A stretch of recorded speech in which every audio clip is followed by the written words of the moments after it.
یہ دیکھیں اسے ہاتھ نہ لگے، کیونکہ اب ہاتھ لگنا ممکن نہیں، انہوں نے باؤنڈری تھوڑی سی دور بنا دی ہے۔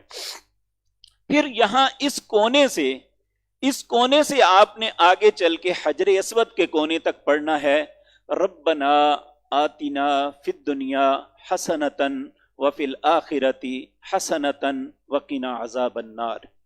ہر چکر کی الگ دعا نہیں ہے کوئی بھی، نبی کریم صلی اللہ علیہ وسلم سے وہ دعائیں نہیں، کس نے یہ بنائی، کیوں بنائی، کس نیت سے بنائی، ہم کسی کے متعلق کوئی ایسی بات نہیں کہتے، لیکن